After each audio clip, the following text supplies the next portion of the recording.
Welcome to Mastering Property Detail Pages and Descriptions, How to Get More Bookings, Lessons Learned from Millions of Dollars in Direct Bookings. So this is a Payless shoe source store, hard to say. I'm curious how many people listening in or perhaps watching have purchased shoes from the store. The reason that I ask is that as a kid, I went to Payless shoes right before school, typically in August, and my mom would pick me up two shiny brand new pairs of shoes that I was more than excited to go in. And although the shoes weren't necessarily the most amazing quality you've ever seen, they were affordable. My mom would bring me there. I'd be able to try on 50 different pairs of shoes. And when you're 9 years old, that's pretty amazing. So it turns out that Payless isn't really that notable or successful at this moment of a shoe brand. Amazon and kind of the online shopping experience has kind of put a major dent in them and kind of sent them packing, and they're now bankrupt. They basically sold cheap shoes for pretty bottom dollar pricing, and my mom was never that thrilled because she'd buy these two pairs of shoes for me, and they wouldn't often even last through the school year. But, it was kind of close to us. It was there. It was cheap, so that's where we went. But the reason I start with Payless is that a few years ago, they did what I believe to be one of the most fascinating marketing experiments that I've ever seen, and they opened a secondary store.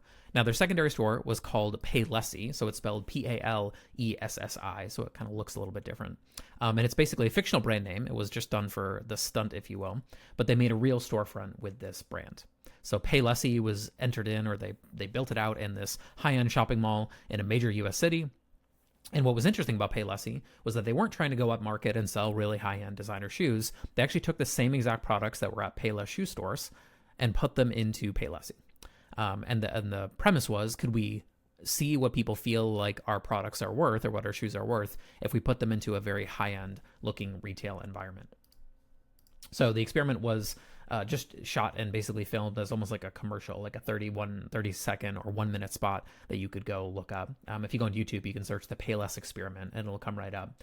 And the video shows this high-end retail store, and there's a launch. They invite all these social media influencers to come and look at the shoes, and they film their reaction to what they think these products cost. So as they're showing the products off to these different people, they say, hey, would you be willing to pay $400 for this pair of shoes? And the people happily reply, absolutely, I would. In fact, there's a woman in the graphic here on the screen who is willing to pay $600 for this pair of shoes and does just that, swipes her credit card and does just that.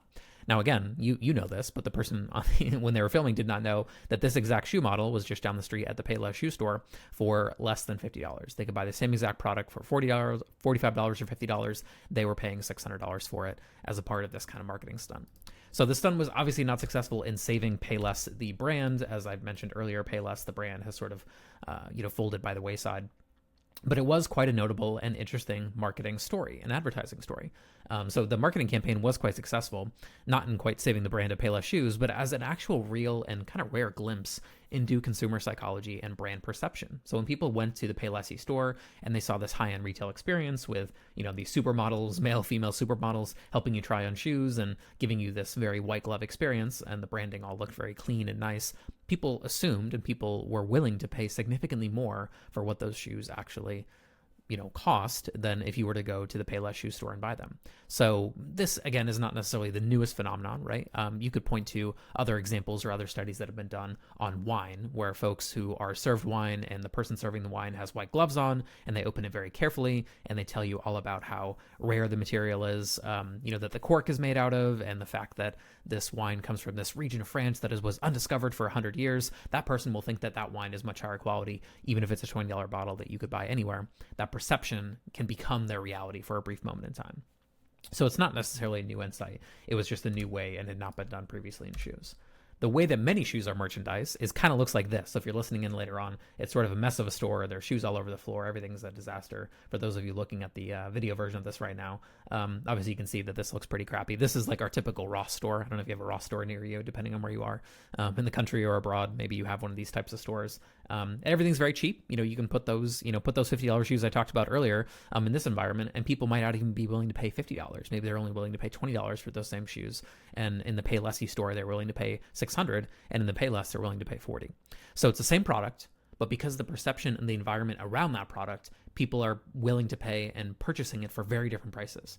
Now, I know if you're listening to this, you're probably not part of my audience that sells shoes. I can't imagine there's anyone that sells shoes, but I think the lessons from this actually apply to pretty much any brand or any company that's talking about how we want our brand and how we want the perception of someone purchasing from us to feel or learn.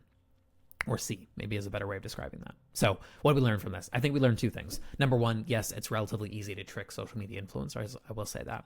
But regular people went in the store and did the same thing. They went into this Paylessy shoe store and paid maybe not $600, but they paid significantly more for the same shoe that they could have got cheaper somewhere else. So we learned that people's behavior can absolutely be changed and modified based on how the merchant or how the presentation of the actual product is that they're considering.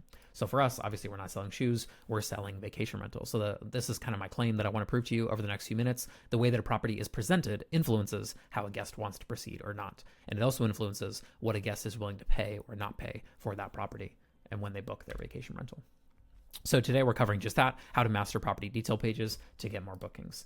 So if we haven't met before, hello, my name is Conrad O'Connell. I'm the founder of BuildUp Bookings. We're a digital marketing agency that focuses specifically on the vacation rental industry, serving search, social, and email marketing services out to our clients. Last year I wrote a book called Mastering Vacation Rental Marketing, and it became an Amazon bestseller in the direct marketing category, which I'm quite proud of. It's been distributed now, I think, to like 19 different countries. So it's been out there and people have been enjoying it, which is awesome. I spent the last 9, almost close to 10 years working directly with vacation rental managers, and our campaigns over the past 12 months have driven $50 million in direct bookings on our clients' websites. So we've seen a thing or two, and we kind of understand what it's like to get someone to that guest journey process and get them to potentially proceed or not proceed and make that booking. So let's talk about the guest journey for a moment. So at the end of the day, there's kind of this idea that a lot of people have that people book in a funnel, that they enter in the top and then everybody kind of funnels their way to the bottom and they make a booking. I've never liked that analogy, to be honest with you, because a funnel, everything you pour in the top of a funnel, assuming you don't overfill it, goes right to the bottom without any leakage or spillage. In fact, one would argue that's the point of a funnel, but that's not really how a vacation rental website works. Well, really, how it really works is that people come in at the top and there's it's almost like a funnel, but with a bunch of holes drilled in the side, which is that people fall out of the process and fewer people make it from step to step. So if we define the booking process as these steps, which is someone going to a homepage or some kind of category page, someone entering in dates to look at a specific date range that they want to travel, someone going and looking at search results that are returned from your website that show what properties are available for those dates. They might also be filters on that page to narrow down to specific listings or attributes in a property. Then someone views either a single or multiple property detail pages. Then they start a checkout and then they finish a checkout. So if we think of these 6 steps, again, homepage, dates added, search results, property page view or views, start checkout, complete checkout. Each of these you can optimize and figure out how to get more people from one step to the other, but there's not a linear amount of people who go from each step to each step. In fact, every step here, a certain number of folks will fall out. A certain number of folks will go to the homepage and then never put in dates. A certain number of people who start the checkout won't finish the checkout, and so on and so forth. So I've never liked the idea of a funnel. I've looked at it more as a booking process. There's these kind of 6 steps or 6 pieces in the journey, and our goal is to figure out how we can get as many people as possible, hopefully, to proceed and want to proceed with each one of those steps. So let's talk today, we're focused today, I guess I should say maybe, on just this one portion, the property detail page. Yes, there's 5 other portions, and yes, in a perfect world, we want to optimize all those, but let's spend our time today focusing on this property detail page. So I've put together what I believe to be some of the 9 elements or somewhat critical elements of a property detail page. There's the hero section, images and videos on the top of the page. There's pricing, availability, and calendar. So that would show you, once you enter in dates, what the price of the property is, including any taxes, fees, cleaning, all that kind of stuff. There's a property description, typically a text format, obviously, describing what's in the property. There's an amenities section, or potentially it's part of the property description, but at some point we make a list or a breakdown of what the amenities are. There's location details, so we actually tell the person on the page, or we should, where the property actually is. There's social proof, in other words, reviews, people who have stayed at the property before, who have left comments and feedback on that property itself. There's any extra details or little small bits and pieces, we'll talk about that. There's the UI, UX of that page, how it actually works and functions on a laptop, on a phone, that sort of thing. And then most kind of finally here, there's trust elements. There's little signals that we give to the user on the other side, the guest on the other side, to make them want to proceed. So if we break apart each of these 9 areas, I think we can build a pretty solid property detail page. So let's start at the top with this image and video section. So I've got an example up here on the screen of a property detail page. Obviously, if you're listening in, you'll have to kind of visualize this or go look at the video version. But anyways, a property detail page, almost anyone that you go on, whether it's a major OTA or any direct booking website, leads off with the photos. I think that's the right call. A lot of our data that we track and a lot of the screen recordings that I've looked at over the years indicate that most people going to a property detail page want to look at the photos and videos of that property first. The old kind of classic axiom of a picture speaks 1,000 words seems to hold mostly true. When people come to a property page, the first thing they're doing is clicking through and looking at the photo gallery at the top of the page. So if we think about the hero section as a thing that people are going to spend the most time on, we probably want to consider what we could do best on those in that section, in that particular hero or photo image section. So number one in my mind is we want to have large photos and videos. Now, can you take this too far? Yes, at some point you can make them too large, but most of the time I see most property managers and vacational managers making their photos too small. And sometimes it's done under the guise of page speed, or it's done under the guise of, hey, I only wanted to upload an 800 wide pixel image. On a desktop, that is just not going to cut it. You want to make your photos ideally larger, or your videos, if you have them, a little bit larger, so that the fidelity and the quality of those is very high. Now, you can run some, image optimization to make sure that your file sizes aren't too large. Most of our clients, I kind of tell them to target ideally be making an image under 150 kilobytes each.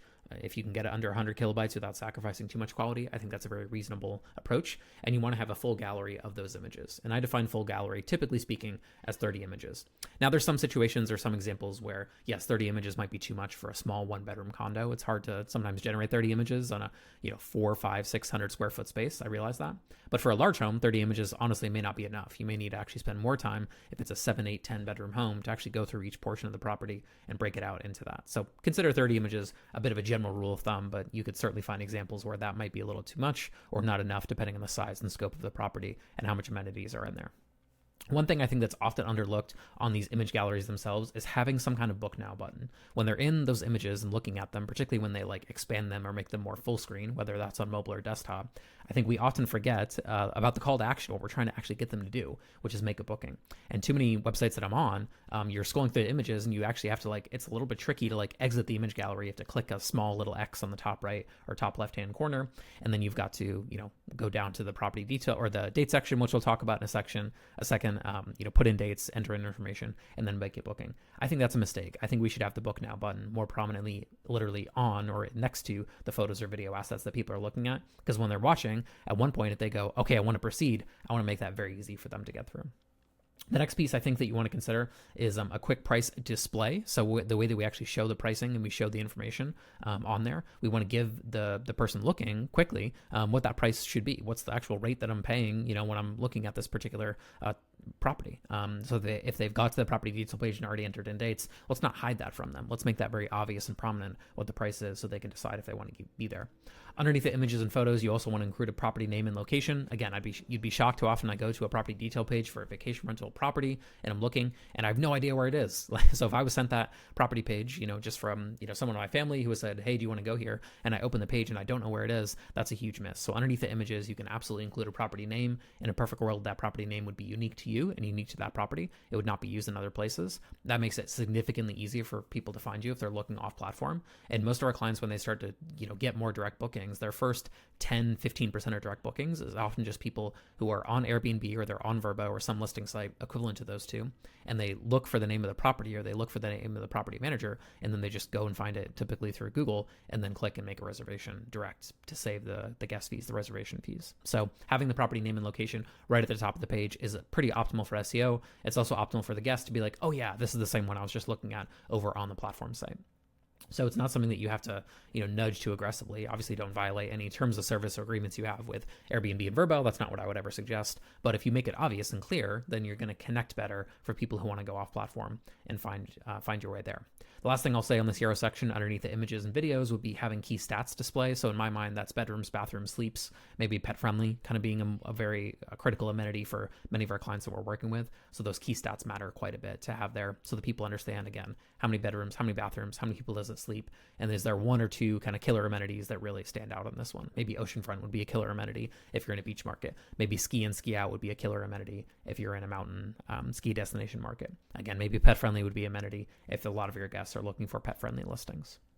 So that top of the page is really where I think you're doing the bulk of the work. But really for the guests, that's where their research is just starting. So they get down to the pricing and availability section. It might look a little bit like a calendar with specific dates highlighted that would indicate that they're available. Many examples, I have one here on the screen if you're listening, I'll kind of describe it for you, have the daily rate shown on that particular card. I like this quite a bit. So when someone gets to this stage, I want them interested in the property, and I want them to know, maybe in some cases, like this is an example where if you were to book the 6th through the 8th, you would pay $1,700 a night. If you were to book the 10th or the 11th or 12th, it would be, a little bit more money. Or maybe I'll give a better example. If you were to book the 3rd, 4th, those nights, they're $2,500 and $1,800 respectively. A midweek is $1,700. So obviously every client we're working with is using this dynamic pricing tools. This of course is all the rage nowadays, and I totally understand why, but it's no longer, hey, this is the rate for the property, or hey, here's the rate on Tuesday. It's going to change, depending on the season, depending on how much demand is out there.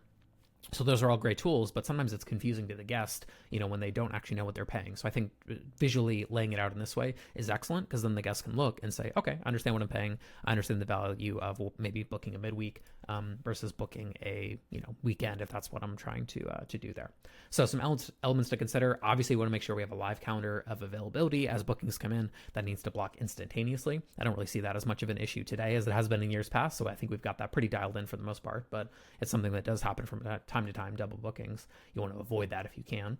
You want to have, in my view, a total price or calculator, right? So I want to see, again, talking about the rates that we talked about earlier. In fact, there's been some recent news that I've seen that's come across my desk about the fact that the FTC is actually looking at this. If you're not adding in and displaying all your fees and extra charges that you give to a guest between the base rent and what they actually pay, and you're not showing that early enough in the booking process, you may potentially be in violation of some of these FTC guidelines that they're introducing. So not only is that probably just the best practice from a conversion standpoint, it might very soon be a best practice from a legal standpoint to make sure that you're showing the full and complete price and rate when someone's actually looking on the property detail page and they put in dates. If you're only showing rent and not showing other fees, that may potentially be a problematic issue going forward. Booking terms, I think this is one thing that you want to have near that calendar. When can I cancel? How can I cancel? How much money do I get back if I cancel? I think a lot of folks that we work with try to hide that information or make it hard to find. I guess maybe they think, oh, if I don't let people know how restricted my cancellation policy is, they won't cancel. But that's not true at all. What they will do is not book, because they don't understand how and if they would get their money back if they needed to make a cancellation. So I never like the idea of hiding booking terms or making them inaccessible. If anything, I want to make them more obvious and more accessible so that people feel comfortable when they make that reservation of what exactly they're getting into. Maybe you have a little bit less forgiving cancellation policy than other people do. That's understandable. Maybe you have to do that for some reason, but I would argue the more friendly you can make your cancellation policy, and then therefore the more proud you are of putting it next to your pricing and calendar page on your websites, on your property detail pages, the better your conversion rate tends to go in my experience. Is there a special offer that applies? So if I show a special offer on the page, maybe it's that these dates have a lower price. Maybe there's a discount if I book a midweek stay, like I mentioned a few minutes ago, on top of the base rate, adjustments that you may make there. Maybe I get a military discount. Maybe I get an extra night free if I book 5 nights instead of 4 nights or 3 nights or something like that. So obviously the number of specials, I could spend an hour just doing that. But if you can put special offers right there on the property detail page or people can access them, I think you can drive a lot more demand. Urgency in my mind is a pretty underrated element to include on property detail pages. I've seen some pretty good iterations of this lately where people actually go to put in dates and it may say something to the effect of, 85 other people have looked at this property recently. Maybe in the last week or so, you've had 85 page views on that property detail page. That can create someone to be like, oh man, 85 other people are looking at this property detail page. Maybe they're looking at the same dates I am. Oh boy, I better book this. I better go ahead and book this, or I'm going to lose this property potentially. I'm not going to be able to scare that reservation. And the last thing here, this sounds simple, but some of these calendar widgets can be quite hard to use on mobile. I think that's a small underrated piece of the puzzle here. Make that calendar, make that pricing page where people can see the dates easy to tap on mobile. Test it on your phone. You certainly don't want something, and I've seen this quite a bit, unfortunately, where you tap it and it opens like a keyboard view when you're trying to enter in dates. If it's tappable and I can put in a check-in and check-out through my thumb on mobile, do that. The data tells us that 55 to 65% of people who are coming to a property detail page on most of our clients' websites are on mobile. So, we all, if we're working, maybe we have our desktop, with us, or we're using our desktop quite a bit, but that can get us in trouble if we don't think about the mobile experience of what it's like there.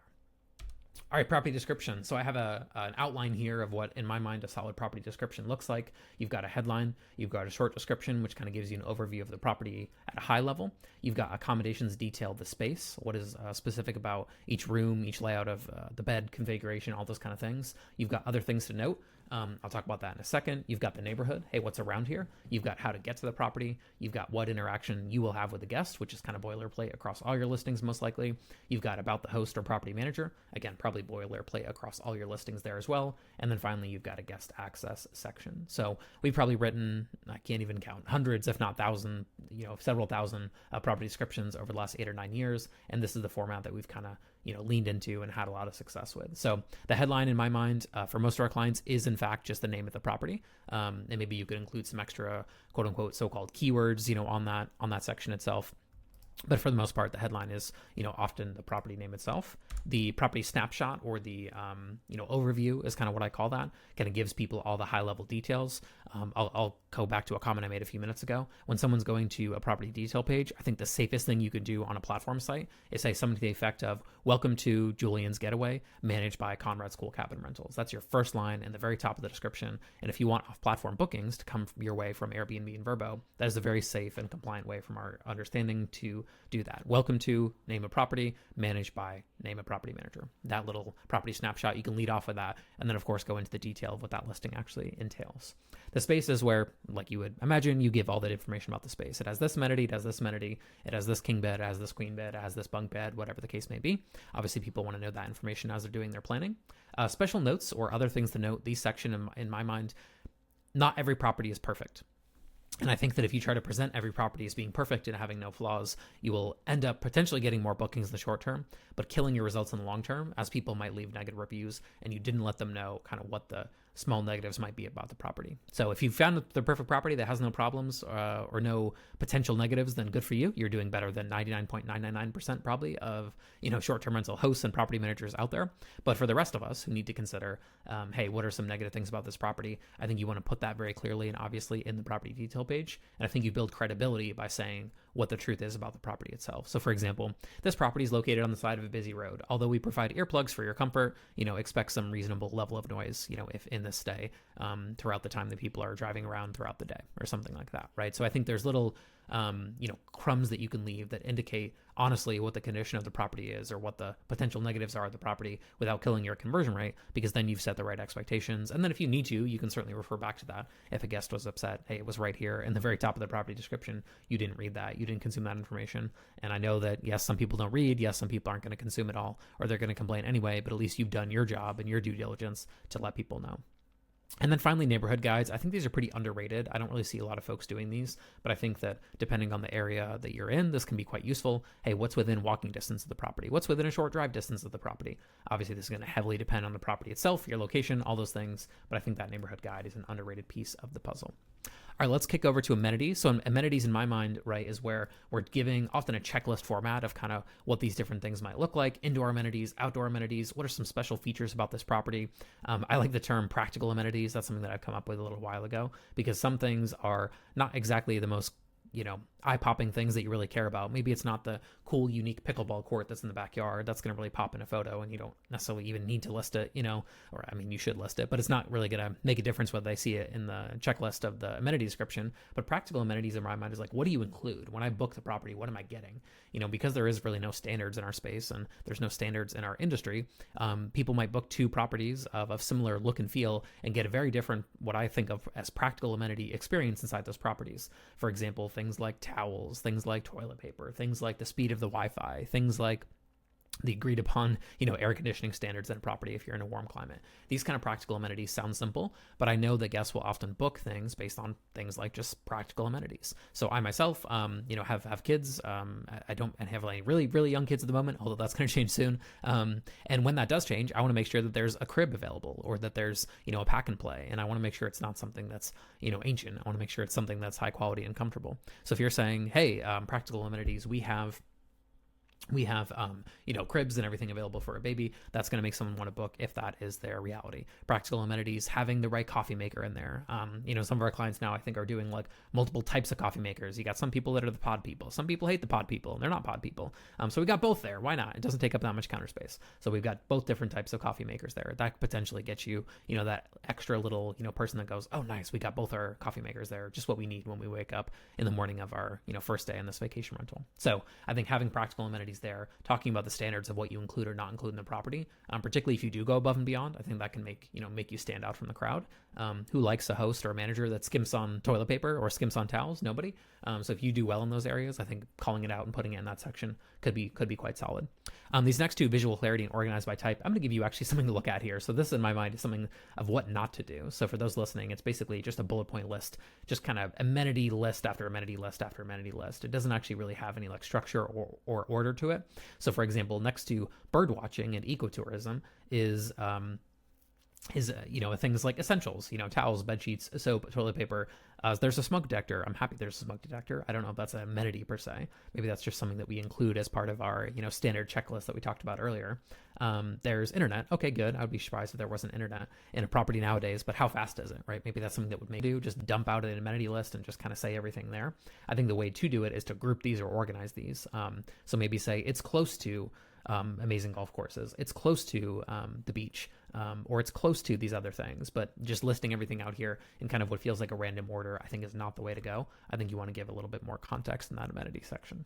All right, location details, we're a good job in that top section, like we talked about a few minutes ago, but tell me exactly where it is, or at least with some level of fidelity, tell me roughly where it is. I like the idea of an interactive map, a Google map, where I can look and see local attractions or points of interest. So if I'm traveling and I'm going to Paris, I probably want to know how far is this thing from the Eiffel Tower. That's going to be the local attraction or point of interest that I potentially could be interested in. You may have your own version of that. Maybe your local attraction or point of interest is just the beach. I've seen some amazing property detail pages out there from some large property managers that say, this is 900 feet to the beach. This is 400 feet to the beach. This is on the beach. This is 50 feet from the beach, that sort of thing. Same thing, of course, could apply to a ski market, ski in, ski out. How far are you from the lift, and so on and so forth. I really like too this transportation or how to get here section. It could be small. It could even be collapsed by default. It doesn't have to be anything that's too notable or large, but I think that you can get a lot of value out of describing just where it is and how to get there. I think people have anxiety. They don't know, if they've never been to this destination before, they don't know maybe the best way of getting there. They don't know how far it is from a major city. And if you can do that research for them and just put it right there on the property page, I think you could potentially get, more reservations from that. If you're creating content, why not make an area guide? Why not link the area guide that you have in some form or fashion on the property detail page? Yes, I don't want someone distracted. I see that kind of argument potentially forming in your mind, but I do want to inform people. I'm there. I'm the local property manager. I want to tell people what makes this place great. This is the best, 5 places to go to the beach. Click here to read this article about it. I don't think you have to hurt or harm any of your performance to get the area guide information in front of people, as long as you're giving them useful information, and then they can quickly go back and look at that property detail page and make that reservation. On nearby listings, this is a big one. I mean, if someone gets the bottom of a property detail page and they didn't find what they were looking for whatever reason, unless you only have 1 or 2 listings, why not show nearby listings or similar listings? Maybe you could make the case for kind of both here. Hey, here's other 3 bedrooms that are within 2 miles of this listing. Awesome. Show those to me so I can potentially do some more digging if I get all the way to the bottom of this page. And then, I think there's kind of always this battle. How detailed do we want to be? Most of our testing would indicate to us that the more detailed you are, generally speaking, the better that conversion rate tends to be. But I do think that can fall apart at a smaller listing scale. So if you've got a large property where people are spending $800, $900, $1,000 a night, I think you've got to do a lot more work on the property detail page to build that trust, to give more detail, to give more information. If you've got a $150 per night condo, sometimes you don't have to be as detailed. Sometimes you can be a little bit more high level, let the photos do the talking and get people into that booking flow. So you might need to do some testing in your world to kind of consider what's right here. This is a map example in my mind that probably has a little bit too much fidelity. I can see the road names here. I can see exactly where the home is. This could potentially create some issues. I know we've heard some unfortunate horror stories over the years with clients that we've worked with, where people look for blocks in the calendar where no one's staying, potentially for a week or two, and they go break in the house and say they're guests, and sometimes that can be a negative thing. So just be aware of that. Just a small thing that I've seen throughout my career. All right, social proof or reviews. Obviously, guest reviews are the most common way that people would have social proof in a listing. I think there's some platforms out there that do a really good job of this. We've seen some property management systems that actually show if the property is new, obviously it's not going to have many or any reviews. Why not show your stats or your data? Hey, I'm a property manager. I've hosted 10,000 guests over the past 5 years. My average rating is a 4.97 out of 5 if you look at all the data that I've collected over the past several years. So if the property itself doesn't have reviews, that can lead to a little bit of anxiety, maybe, or a little bit of someone going, do I really want to be guinea pig on this property? But if you can show the fact that, hey, this is like my other listings have had thousands of guests, happy guests come through them, say that or show that. I think that's one thing that obviously the OTAs don't always do quite as prominently, but on your own website, I think you can do that. Here's how many guests I've hosted. Here's how many 5-star reviews I've gotten. Maybe the property itself has earned an award or earned something meaningful. Maybe the property's gotten booked recently. Could you show that? John Doe booked this property 27 minutes ago. I've seen some interaction or some clever ideas like that. That can be a clever way to let people know, hey, other people are doing this. They're like you. They're looking at this property as well. They made the booking. Feel comfortable. You can make the booking. I think there's a lot of value there in either showing booking history or, again, number of views. We talked about that a few minutes ago, but that could also be a section on the page where it's like 85, people have looked at this property recently. That can also confirm or validate that, people are actually, interested in it. And therefore, it's sort of this implied urgency where you might want to go ahead and check it out too. So we want that third-party validation where we can. Love this example. This is a guest recommendations, a review tab that I've seen on a vacation rental website. So it shows the first name and in some cases the middle name of the guest, just a quick quote from the guest, and then just the fact that they recommended this home. It gave some examples and some text from that. Love this example. Think it's a good way of doing it. All right, extra details and FAQ. So these are kind of like grab bag things. Don't know exactly where they fit. It may depend a little bit on the layout of your pages and where things need to go. But having a house rules section, I think, is something that we might want to consider including, particularly if you say, hey, this is a large property, but I don't allow parties, or this is a large property and I do allow the right type of party or the right type of gathering. Here's the kind of guidelines for that. Maybe you have rules or information that you've thought of there. A check-in guide or information. Do I have to go see you? Do I not have to go see you? Remember, a lot of people checking out our products are checking out for the first time. Maybe they don't know the fact that they're going to get emailed or sent a door code the day of arrival or the day before arrival. They don't know that. So if you remind them of that and just show them, that can be a good way to kind of build some trust there. Packing list or what to bring. So if there's amenities you don't include that a lot of people complain about, just say that. And in my mind, in a perfect world, you would include everything the guest would need, reasonably speaking. But hey, many of our guests, complain about XYZ, or many of our guests say they need XYZ. Maybe that's a better way of phrasing that. Make sure you put that in your packing list when you're traveling over here to come and stay in this property. And then I think it's just a general FAQ section. I've seen this quite a bit on some layouts where people can click, ask a question, and then once that question is approved by you on the back end, you could respond to it and put it on the property detail page itself, like that quite a bit.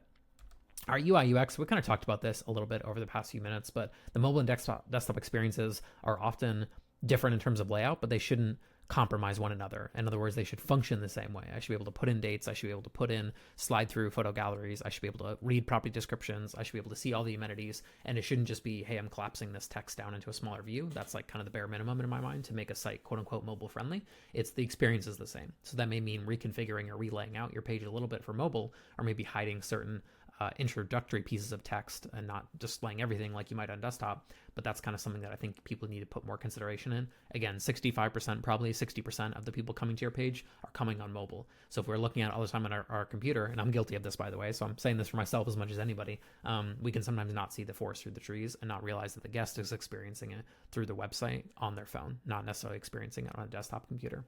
I believe website speed is one of these things where you've got to get it in the good enough zone. In my mind, that good enough zone is less than 3 seconds fully loaded.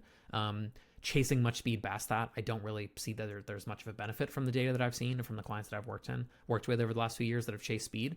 There seems to be a spot where it's like, okay, it's fast enough, and additional speed doesn't really seem to move the needle. So as always, caveat emperor, do your own testing, figure out, kind of what's ideal for you there, and make sure you've got it, dialed in there.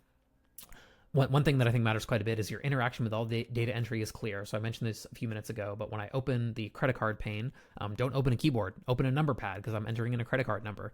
That's more on the checkout side of things. But when I'm entering dates on a property detail page, again, don't open a keyboard. I'm not going to type in dates like 11/4/2025. I'm not going to do that. I just want to tap on the screen and I get my data entered into the website that I need to very clearly. Again, this is a really important consideration on the checkout page. I know that's not what we're talking about today, but on the checkout page, I see that mistake all the time where there's a phone field, I tap in it and it shows me a text keyboard with alphanumeric, right? Like it's showing both the numbers and letters together instead of just showing a little keypad where I can put in my phone number if you need that information.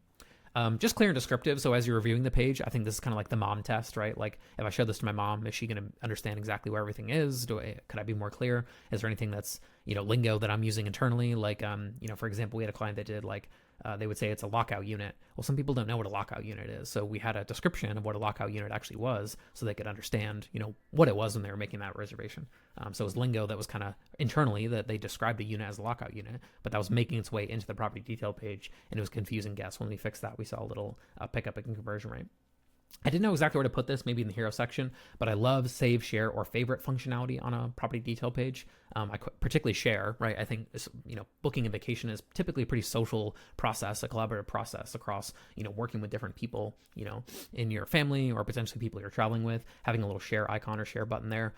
You could do social things. I think a lot of people just share these things through text messages. So I think the safest thing is tap here and send this to your friend, through an SMS, iMessage if they're on phone or Android phone. It's just a text message, that sort of thing.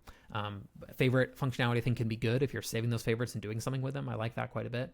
And then this sounds simple, but you'd be surprised, just having a contact the manager form or option on the page. So not clicking through to a contact page where then I lose some of that information, but I want a form where I can fill it out, ask a question, or just contact the manager, contact the host, contact the property, care person for this particular list. I want to book, but I want you to call me to get my credit card number, whatever. Let's make that easy. And let's pass the information from the property detail page over to you when that form comes in. So you look at it and go, okay, I got a lead from John Doe and he came in on this particular listing. I'm now 80% of the way there to get that booking. Just some final items here on trust signals. So having secure booking badge on the page, I think matters quite a bit. Not many sites I review nowadays do not have HTTPS set up. That was definitely a thing a while ago, but just letting people know, hey, your data is trusted with us. We're a local company. We treat your data the right way. Trust us because of these reasons. You could talk a little bit about your, again, number of guests that you've hosted or number of properties that you manage. There's a lot of things that you can dive into there. Travel insurance, giving those options or letting people know, hey, you can make a cancellation, or you can, if a storm hits, you're covered. Just purchase the travel insurance and you're there. Cleaning protocols, obviously this was very spiky during COVID. Maybe it's turned down a little bit, but we all want a clean listing, COVID or no COVID. We want to make sure that when we're walking into a property that it has everything on a very clean standard. So what are your cleaning protocols? How detailed do you go? How expansive are you when you clean a property? I think that's a decent little spot to put somewhere in there.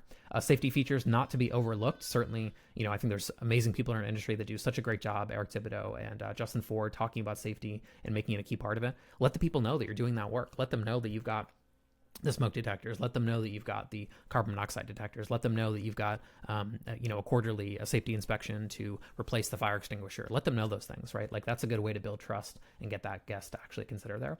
And then if you have a local contact or office, show that or shout that from the rooftop somewhere, right? We're here. We're local to Myrtle Beach. We're local to the Outer Banks. We're local to San Diego. We're local to Galveston, Texas, whatever the case may be. Show a picture of your office. Show on the Google map where it is. I mean, people have been there before and they can trust you that way. All right, so I've got a bonus if you made it all the way to the end here. I super appreciate your time. Thank you so much for listening. I would love to give you a copy of Mastering Vacation Rental Marketing. So if you scan the QR code on the screen, you'll go to a page where you can then check out there'll be a little form there. Fill out that form. I'd love to give you a copy of my book, Mastering Vacation Rental Marketing. If you're based in the US, I'd be happy to send you a physical copy if that appeals to you. If you're international, I'd be more than happy to fire over a PDF copy just because we haven't got that international shipping thing figured out quite yet. But I thank you for your time and attention. If you have any other questions or feedback, do let me know in a comment or just send me a note, to our contact form on the website. Go to buildupbookings.com. Would love to give you a copy of the book if you made your way all the way to the end here. Thank you so much for listening in. This was Mastering Property Detail Pages and Property Descriptions to get more bookings. I'm Conrad O'Connell, and I'll see you in the next one. Thanks so much.